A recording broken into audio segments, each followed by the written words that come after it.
Here's everything I wish I knew before building my base in a precarious location, and inevitably wasting nearly 200,000 Solari through trial and error.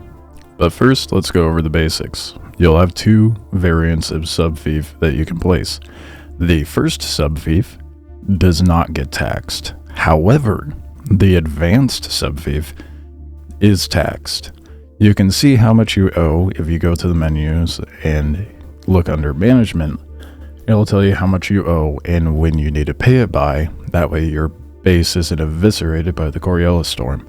This cycle is every 2 weeks. You also have a minimum amount of storage within your subfief. I've been dropping my Solari in there just for organization and because I have not had the chance to even deposit money into the bank because I've been wasting it all on base expansions. More on that later. Placement is key.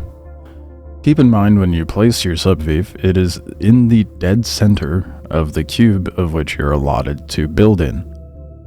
This is important if you intend to build your base in a dumb location like I did and wish to expand it farther.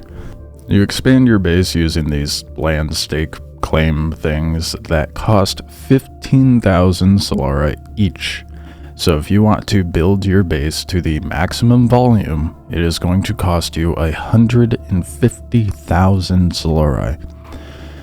That is a painful number. For those math whizzes out there, you probably figured out already you're only allotted 10 stake claims total. However, you only get 5 for each direction, that being the horizontal block and the vertical expansion. The horizontal expansion you can kind of place anywhere as long as there is a cube face attached to it and you just extend that wall out another cube. However, vertical claims do not function in the same way. A vertical claim goes both directions, which is dumb. I don't understand why they didn't make it to where we can expand it only downward or only upward. This created so many issues with my building of my base in the location that I chose because there are various build blocks around me. When I was trying to place a subfief, I did not realize how much torment I'd be putting myself through given that there was a build block zone directly below my base. Because I slotted it to be the bare minimum above it, I could not expand my base further. Well, there goes 75,000 Solari. Great, okay, gotta redo this over again so I can expand vertically. Not to mention, when you do base expansions, it's a guessing game. You can at least assume when you expand vertically, it's going to be half again below and half again above. But you have to visually guess, and that does not go well. I wish they had a setup similar to when you just place general objects within your base that it puts up a projection of where that expansion would be. Even if it does, it would be difficult to see because you have to be standing within your claim to place the expansion stake. So maybe they should set up a UI to decide whether you wanted to expand both ways, just downward or just upward, to save myself a lot of money and headache, because apparently they decided the only thing you can't be refunded in is money when you're trying to expand your base. Hence the nearly 200,000 Solari I lost in trying to troubleshoot this. And I'm borderline thinking about starting over because of how hard it is to make Solari in general. I only say it's difficult because I've already done all the contracts, so really all I have to make money is selling stuff on the player market and going to point of interest. Although I have been trying to find a good way to make money, so I'm not really keen on starting over. More on that in another video. All I'll say for now is don't recycle your vehicle components.